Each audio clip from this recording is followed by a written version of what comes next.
Halo teman-teman, selamat datang di video terbaru. Pada video kali ini, aku akan jawabin pertanyaan yang sudah teman-teman kirimkan. Tapi uniknya dari Q&A kali ini adalah, aku nggak bakal mintain pertanyaan baru. Aku bakal liatin pertanyaan-pertanyaan yang dulu udah teman-teman tanyakan. Jadi, semua yang akan ku jawab di sini adalah pertanyaan yang sama yang ditanyakan kepadaku dari salah satu video Q&A pertamaku yang berjudul, Kenapa Cuma Milih Satu Jurusan di SBMPTN? Untuk pertanyaannya, teman-teman bisa melihat timestamps di bawah. Jadi, ini adalah salah satu Q&A yang aku bikin pertama kali di channel ini, dan 4 hari lagi umurnya tepat 3 tahun. Dan menurutku menarik aja, aku pengen lihat seberapa jauh perbedaan pikiranku, dan apakah udah ada perubahan atau justru malah enggak sama sekali. Langsung aja ke pertanyaan pertama. Bikin video pakai kamera apa? Kamera yang sekarang aku pakai itu adalah Canon EOS 70D. Ini Masih sama sejak tahun 2014. sampai sekarang masih membantuku untuk merintis karir YouTube. Ini dari awal aku buat video YouTube bahasa Indonesia, aku udah punya kamera ini. Asli mana sih sebenarnya? Aku lahir dan besar di Duri, Riau, kota kecil banget. Aku hampir nggak pernah ketemu orang asing ataupun orang Indonesia yang tahu itu di mana. Tapi aku lahir dan besar di sana. Cuma orang tuaku merantau dari Jawa Barat untuk bisa bekerja di sana. Cita-cita pertamamu apa? Aku udah hampir nggak inget sama sekali, tapi pastinya aku pernah pengen banget jadi engineer. Cuma pada akhirnya ternyata itu cuma mimpi, ya sekadar mimpi. Alias ternyata itu nggak cocok sama minat dan bakatku, dan banyak bidang-bidang lain yang membutuhkan keahlian dan juga kontribusiku. Selesai UTBK mau ngapain? Video ini aku rekam dulu sebelum pengumuman UTBK SBMPTN, dan ternyata setelah aku cek hasilnya, aku nggak lolos. Jadi kalau nggak salah di saat itu aku coba menerima kenyataan aja, dan aku banyak di rumah menghabiskan waktu sama adekku. Dan aku merasa ini adalah sesuatu yang aku syukuri melakukannya, dan itu juga kenapa aku bersyukur gap year,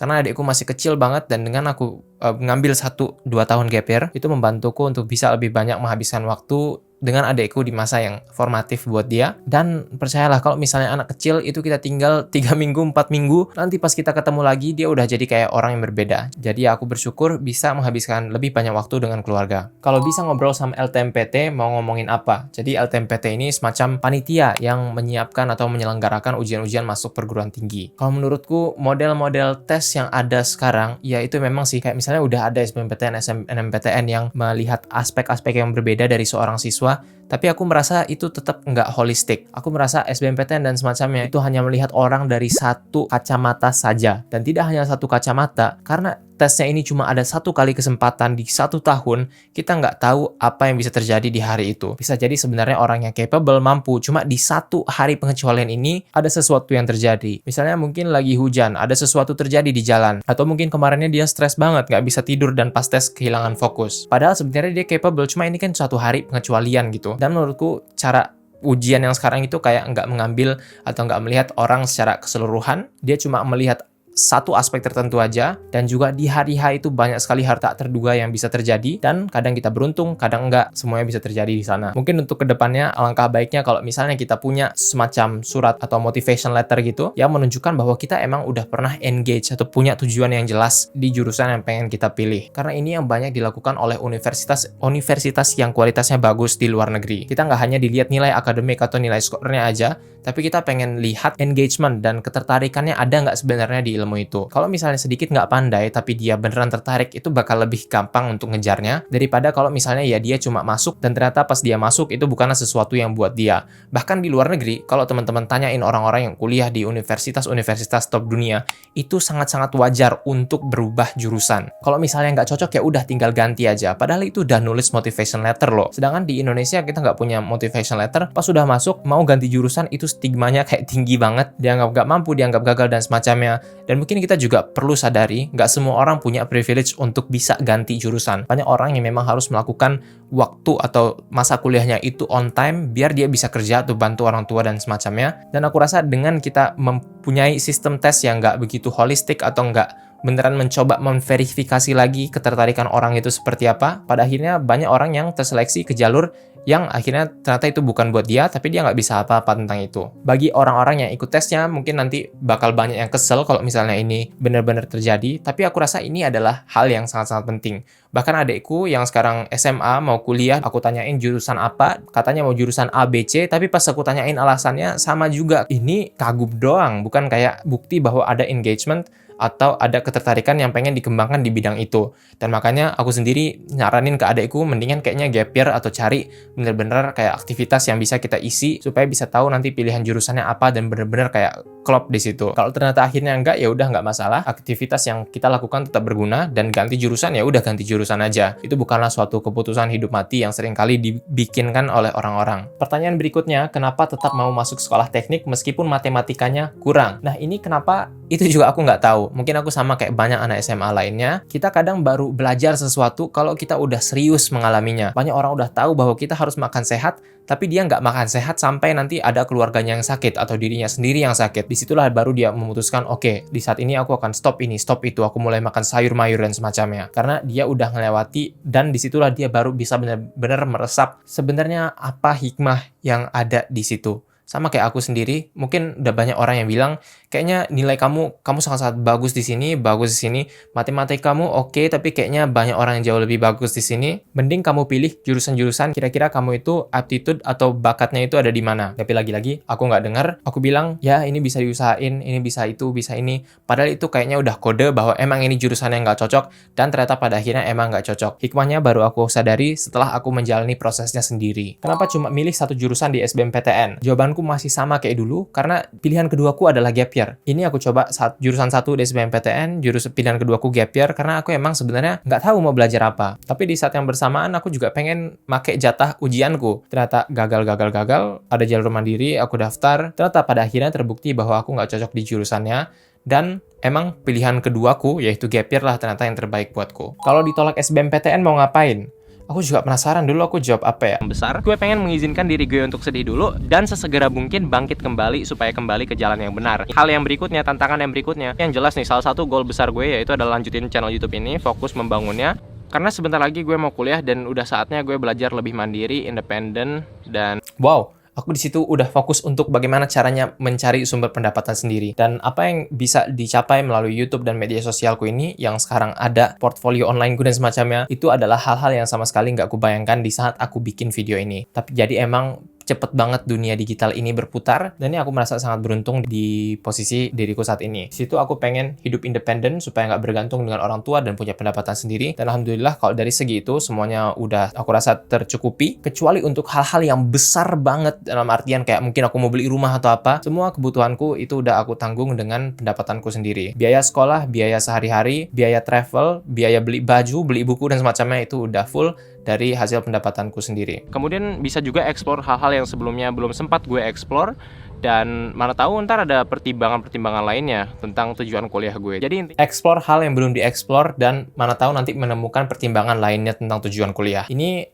akhirnya sempat aku lakukan, tapi bukan di gap year dan bukan karena ketolak atau nggak ikut kuliahnya, tapi waktu itu kan aku sempat kuliah 1-2 semester dulu, dan disitulah aku coba explore dan mencari hal-hal lain. Aku ketemu dengan lebih banyak orang di luar sana, dan dulunya aku yang mikir bahwa teknik, hukum, atau dokter itu adalah kayak misalnya golden standardnya untuk jurusan yang aku pilih. Setelah bertemu dengan berbagai orang dengan keahliannya masing-masing yang nggak jago di sini, tapi excel atau spesialisasinya itu bagus banget sampai dia bisa punya kontribusi unik dengan caranya masing-masing, disitulah baru aku mikir bahwa ya kayaknya pemikiranku tentang jurusan dan kuliah dan kehidupan itu salah. Mungkin ini saat yang tepat untuk bisa ambil resiko. Tapi gue rasa nanti akan ada saat dimana gue mengatakan, oh ternyata begini maksudnya gitu.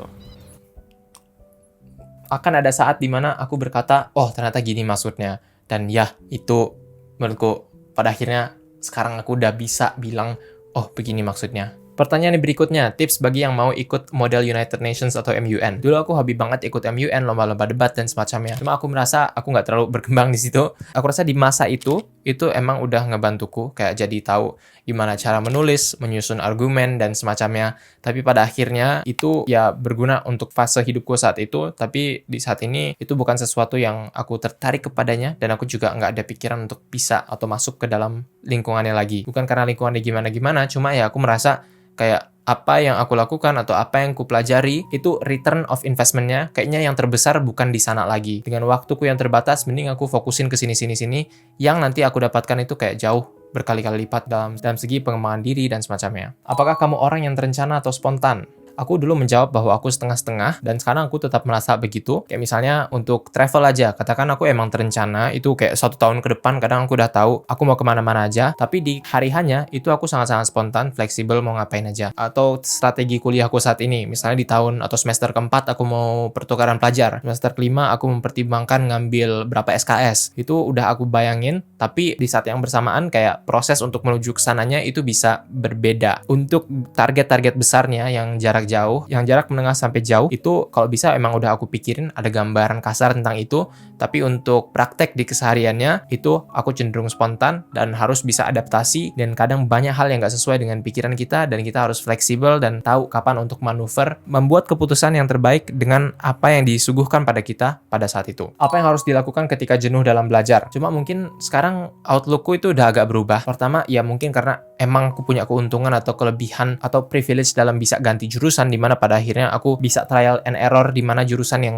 cocok buatku, dan aku rasa ketika udah nemu yang tepat dan kita bisa milih pelajaran yang kita suka, mata-mata kuliah yang kita suka, itu belajarnya emang belajar, emang kita harus kerja, cuma itu adalah stres yang bisa kita toleransi. Jadi aku rasa kalau aku sendiri kadang emang ada fase jenuhnya, cuma itu bukan berarti aku kayak benci belajar kemudian aku tinggalkan, tapi tentunya aku juga menempatkan stasiun-stasiun strategis di mana aku bisa istirahat, di mana enggak. Aku coba lebih peka terhadap apa yang coba dilakukan oleh pikiran dan juga tubuhku.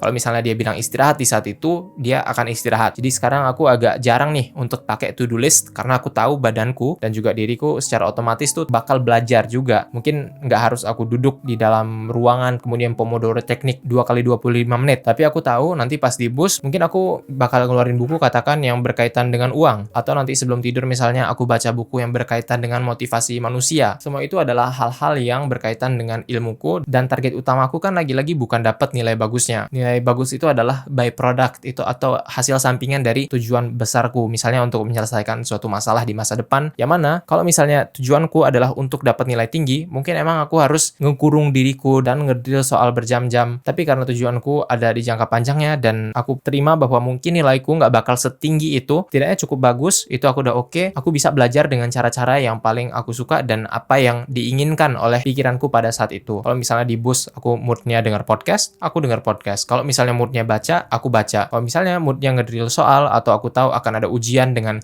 bentuk soal tertentu, itu aku bisa download past papers atau soal-soal dari masa-masa lalunya dan aku coba kerjakan. Ini aku ditanya apa saja hal yang menginspirasimu, dan jawabanku cukup nasionalis. Di situ aku bilang bahwa yang menginspirasiku adalah aku merasa bahwa kita ini ada di masa transisi antara Indonesia yang berkembang dan Indonesia yang maju. Dan karena itu aku bersemangat untuk berpartisipasi. Memang ini kedengarannya kayak ini negarawan sekali atau bagaimana, tapi aku bisa bilang bahwa aku masih setuju dengan itu. Aku senang melakukan ini karena sejauh ini tentunya dengan berbagai macam bantuan dari teman-teman juga, aku beruntung untuk bisa travel ke 33 negara. Di antara 33 negara ini ada yang maju banget, ada yang terbaik dalam bidangnya masing-masing di dunia, dan ada juga negara-negara yang masih berkembang. Aku bisa melihat kayak keretakan dan juga kebagusan negara-negara lain itu gimana. Dan dulunya ketika aku menghabiskan kebanyakan waktuku di Indonesia, aku merasa bahwa aduh Indonesia nih gini-gini aja, WKWK land dan semacamnya. Ternyata pas aku udah keluar dan aku melihat kenyataan dunia itu seperti apa, aku jadi semakin yakin bahwa sebenarnya apa yang kita anggap kemajuan dan negara yang ideal itu seperti apa, pelan-pelan itu udah kita mulai lihat perwujudannya di Indonesia. Dan makanya aku sendiri, kalau nggak ada yang berubah atau suatu kejadian masif terjadi, ada force majeure dan semacamnya, itu aku memikirkan bahwa aku akan membase atau aku akan berdomisili di Indonesia untuk jangka panjangnya. Apa didikan orang tua yang selalu diingat? Aku rasa ini agak susah jawabnya sekarang karena banyak dari didikan mereka yang itu sekarang udah ditempa menjadi diriku sendiri yang udah kayak terintegrasi dengan keseharianku, dan aku melihat diriku sekarang sebagai orang yang dewasa. Di umur saat ini aku seharusnya adalah pribadi yang independen, yang merdeka. Alias di tahap hidupku saat ini adalah masanya bagiku untuk mulai membuat keputusanku sendiri dan nggak lagi terlalu bergantung dengan orang tua. Dan aku juga berekspektasi bahwa orang tua tidak akan kayak menyuruh-nyuruh atau menunjuk-nunjuk apa yang selanjutnya untukku. Dan aku rasa ini ada benarnya. Orang tuaku kayak mengarahkan kemana pada akhirnya, cuma aku rasa ketika aku nggak memenuhi ekspektasi itu, mereka juga enggak yang super kayak otoritatif atau marah-marah dan semacamnya. Tapi mereka mencoba memahami dan akhirnya aku merasa banyak penerimaan di sisi mereka bahwa ternyata mereka yang ingin membentukku kayak begini, ternyata kenyataannya kayak begini, itu aku tetap dikasih kebebasan untuk mencoba explore dari diriku sendiri. Karena aku tahu banyak teman-temanku yang punya orang tua yang emang pengen banget anaknya bentuknya sespesifik ini. Pada akhirnya anaknya merasa itu bukan buat dia merasa bahwa itu adalah suatu paksaan, dan pada akhirnya apa yang ditunjukkan ke orang tuanya dan dia yang sebenarnya itu jauh berbeda. Orang tuanya nggak tahu, tapi teman-teman dan lingkungan sekitarnya tahu. Dan aku lagi-lagi merasa beruntung karena aku laki-laki, entah mungkin di Asia atau keluarga muslim, itu ada ekspektasi bahwa yang perempuan itu harus lebih diperhatikan atau harus lebih di ini, lebih di itu, yang pada akhirnya menjadikan kenyataan atau keseharian atau kebebasan dari saudari-saudariku itu lebih restriktif. Kalau menurutku,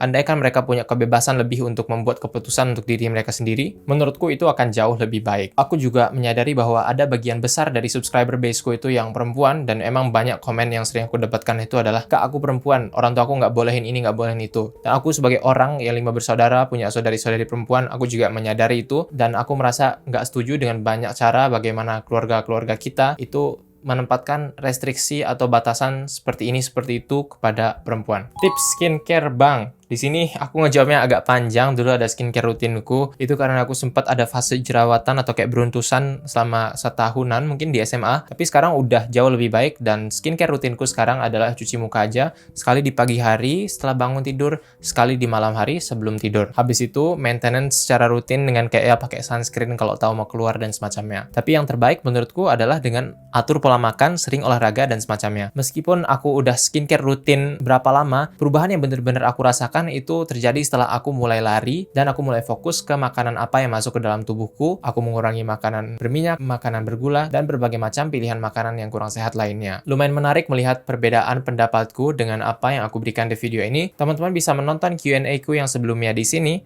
Terima kasih dan sampai jumpa pada video berikutnya.